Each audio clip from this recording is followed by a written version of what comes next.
Prime Minister. We had reservations against GMOs because they do not only threaten the livelihoods of our small-scale farmers, but also pose a real threat to the health of every Kenyan as well as the environment. The ban that was imposed in November 2022 by the then cabinet was founded on these concerns. It is therefore important to demystify the impacts of GMOs and expose their propensity to be an existential threat to the biodiversity as we pride in as a country and our health. I therefore make the following remarks on this subject. Number one, the history of GMOs in Kenya. And bear with me, it's a 6-page small document. A genetically modified organism, GMO, is actually an animal or crop in which the genetic material had been altered or has been altered in a way that does not occur naturally. Genetic engineering is therefore different from natural breeding and poses special risks. In 2003, Kenya became the party to the Cartagena Protocol. Cartagena is a beautiful city, port city in Latin America. The Cartagena Protocol, which seeks to protect biological diversity from the potential risks posed by living modified organisms resulting from the modern biotechnology. It reestablishes an advanced, informed agreement procedure for ensuring that countries are provided with information necessary to make informed decisions before agreeing to the import of such organisms in their territory. In 2012, Professor Gilles Eric Seralini, a professor at the University of Caen, France, did an experiment on rats, and rats fed on GMO maize and Roundup, weed killer, that resulted in kidney disease and mammary tumors. In fact, it was based on the Seralini findings. Inter alia, the cabinet resolved to impose a ban on GMOs. The Seralini study remains the most in-depth study on the toxicity of GM foods and associated pesticide, and its key findings remain valid to date despite attempts to discredit them. Therefore, the rationale in arriving at this decision is that the threshold of safeguarding human health and by extension the lives of the Kenyan people was non-negotiable, even if GMOs look like an attractive solution at their face value. Number two, impact of GMOs in Kenya. The lifting of the ban opens up Kenya to diverse challenges and threats posed by GMOs. The Kenyan multi-billion food market, SSA, is susceptible to manipulation by profit-hungry multinationals, handing over our food sovereignty to corporate manipulators. B, our biodiversity and national pride in the identity of the organic Kenyan seed will forever be lost to mutated forms of crops. GM crops cannot coexist with organic and non-GM crops due to contamination. And imagine our small farmers, where flowering and things, smallholders, every small farmer will get the contamination I'm talking about. Thirdly, with the opening of the importation of GMO maize, call it BT maize, our generic seed companies and small-scale farming risk dying out of a result of unfair competition from subsidized GMOs and corporate capture by the multinationals. Fourthly, Kenya lacks adequate capacity to test GMO traits and the impact it has on health. We therefore place the lives and livelihoods of our people at very serious risk by admitting GMOs into Kenya. And fifth, admittance of GMOs into Kenya will also affect multilateralism, especially within the EAC community, whereby our neighboring countries that have banned GMOs and do export maize to Kenya we will not be able to compete with the cheaper subsidized GMO maize. Moreover, having not been consulted by the RUTO administration, the ban on GMOs would jeopardize trade within the EAC and cause unnecessary trade restrictions as the non-GM neighboring countries attempt to protect their citizens from Kenyan GMO crops. And I saw President Suluhu during the meeting with President Ruto yesterday, I think it was in State House, Dar es Salaam, talk of reducing the non-tariff barriers. This matter of GMO becomes a clear non-tariff barrier. Thirdly, corporate capture. Corporate capture is when the sovereignty of a nation has been taken control of by the commercial interests of big industry. In this case, the selfish interests of multinationals that would go through lengths, and I dare say even to the extent of quid pro quo, in order to seize our food sovereignty, is not in doubt in this regime, and this regime stands as an accomplice. And therefore the burden of proving they are not is really on their side. Against the backdrop of this lift, the RUTO administration had met several delegations who have been aggressively lobbying for the lifting of the GMO ban in Kenya. We are also aware that these multinationals have sponsored skilled research on GMO biotechnology calculated to reach a desired outcome. We also take issue with the National Biosafety Authority, NBA, which is a body tasked with the responsibility to regulate genetically modified organisms in the country and ought to be neutral. Instead, we have noticed its concern the way in which the regulator is one of the lead promoters of GMOs in Kenya. What is their motivation? We dare ask.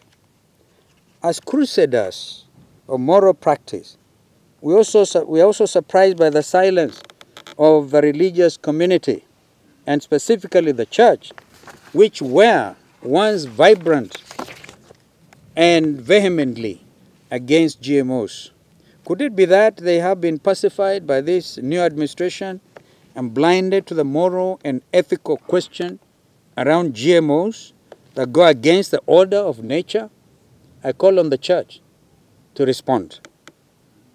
We urge our religious leaders and faith-based organizations not to sell their soul, but to speak the truth at power at the altar of commercial interests and political expediency.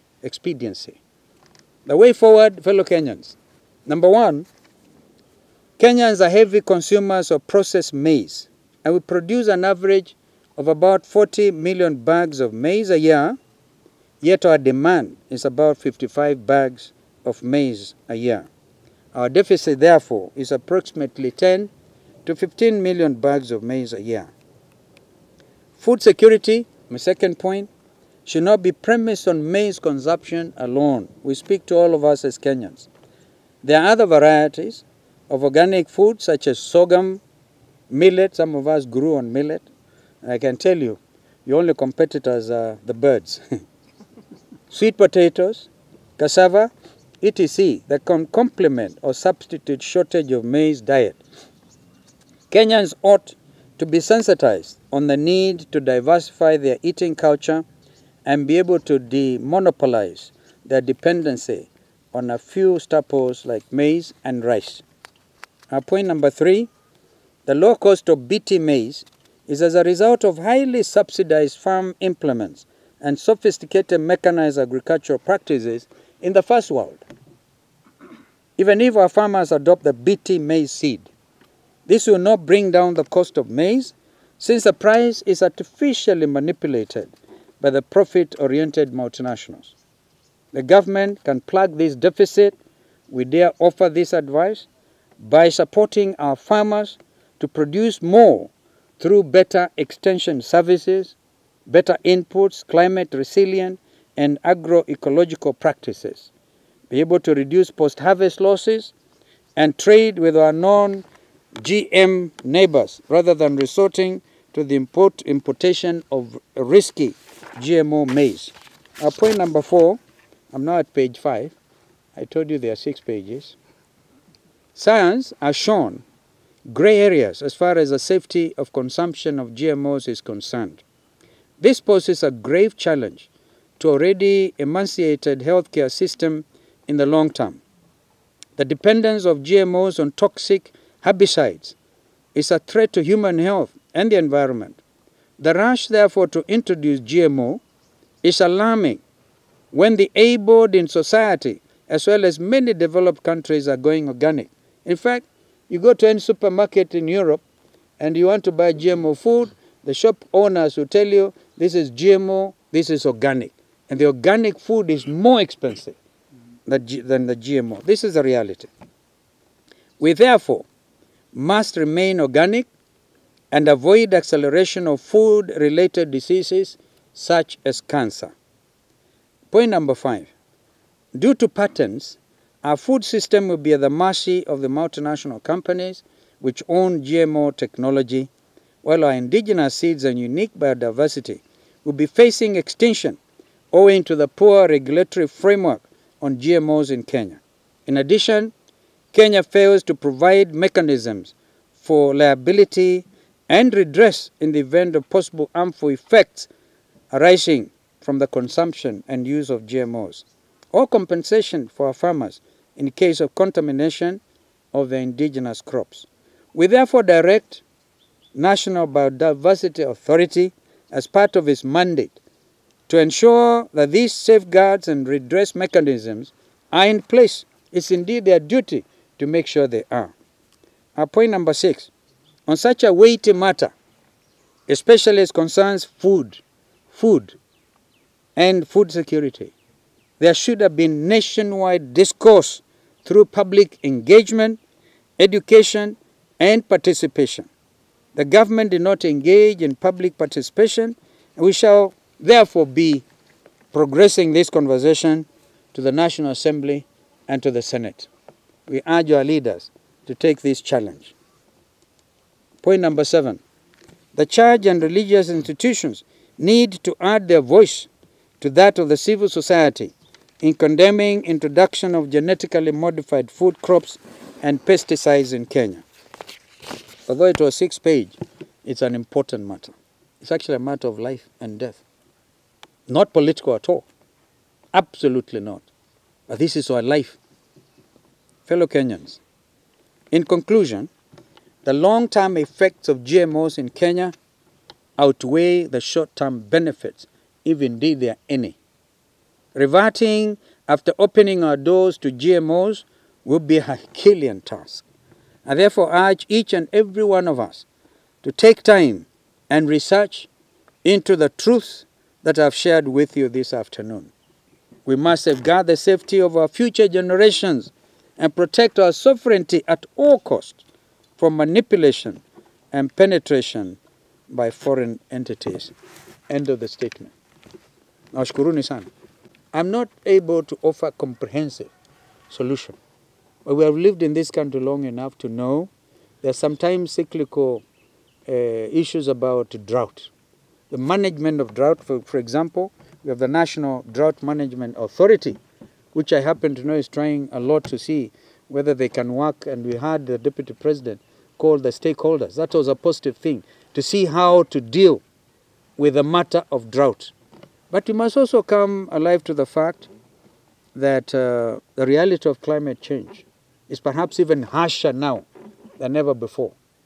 I can tell you I was Minister for Environment one time, and my assistant was the late Professor Wangari Maathai, who remember won the Nobel Peace on the matter of environment. In fact, he used to use this example of the hummingbird, which would rush and carry some water in the leaves to do something. At least she was able to do something. The matter of the Shamba system was introduced when I was Minister for Environment. We dropped it like a hot potato. So you can imagine, if you're going to do Shamba system in Mao, the first casualty will be Mao River. And the next thing is the world wonder we call the world every annual event, the world beast migration will be a thing of the past.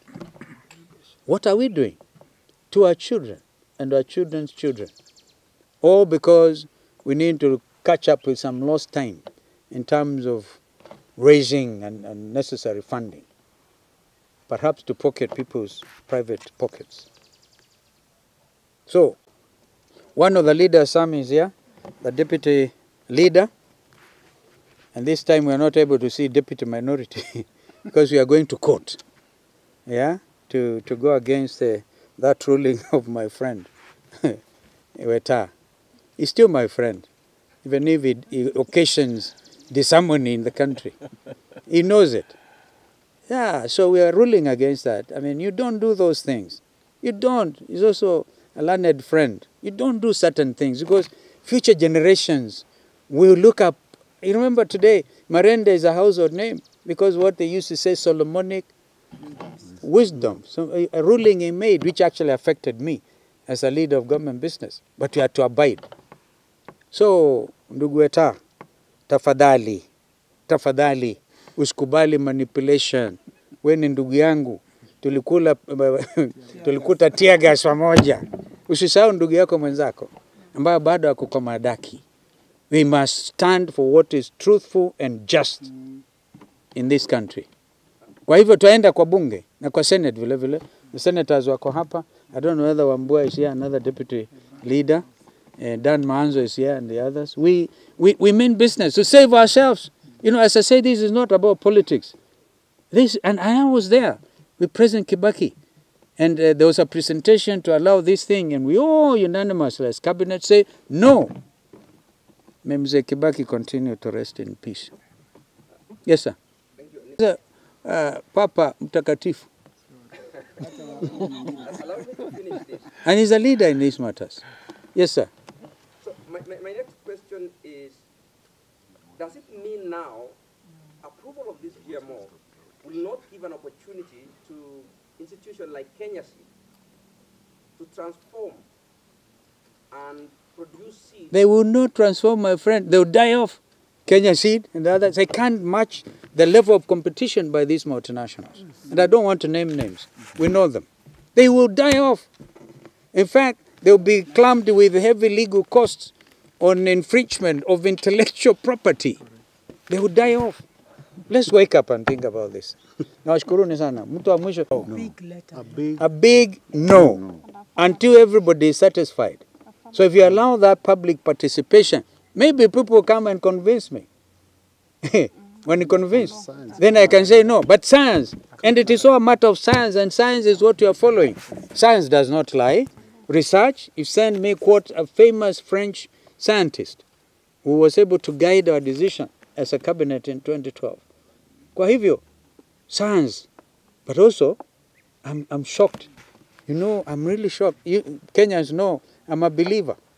They do know. So I'm actually alarmed. I'm calling the believer community, tafadhalini. Yani, mumenyamaza mpaka sasa hakuna yeyote.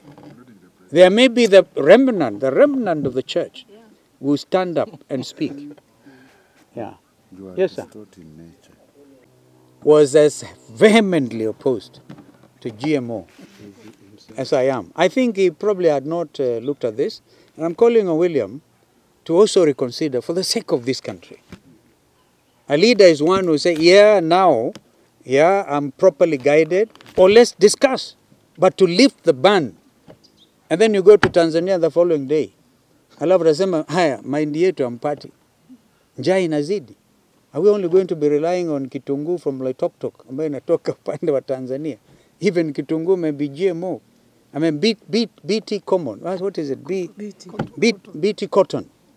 Perhaps could be a reasonable something. I don't know. Because you have to really regrow our cotton and our cotton industry. But whether the GMO way, I'm not clear. Yeah. But at the moment, unequivocally, no. Because if you are a minority or majority, then that influences the number in the committees. Sindio? And this is a matter ambayo nimezungumza kwamba sisi wenyewe tuko kwa mahakama. In the meantime, we have given instructions to our leadership in the House to remain seized with this matter. And I know they are. That's why Robert Mbui is going there and others. Yeah. I used to be the chair of the House Business Committee. So I know. Sorry? It's 50-50. So it's 50-50. So that's not an issue. I think Robert can tell you that. So that's not an issue. The House Business Committee will be set up today. And we wish them well. And Godspeed. To be able to lead the country in this discussion. Tunaangamia zote tukiona bana. Hey, some people who are religious fundamentalists were hard to say, Yesu tafadhali. Usitumane kuja wakati huu. Yaani maajabu haya, watu wameumia. Akuje haraka jameni. Tusipo kabla ya kuangamia. Unasikia my friend from CAS? I know my friends in CAS in London. Anybody else? Final. We addressed this matter in our previous communication. And we said, you know, this is a country that has come of age in terms of our democratic practice. So if there is proper vetting of some of these cabinet appointees, in fact, since that time happened, I think one of them had some assault cases dropped against them. Maybe that's not good enough. Maybe too little, too late.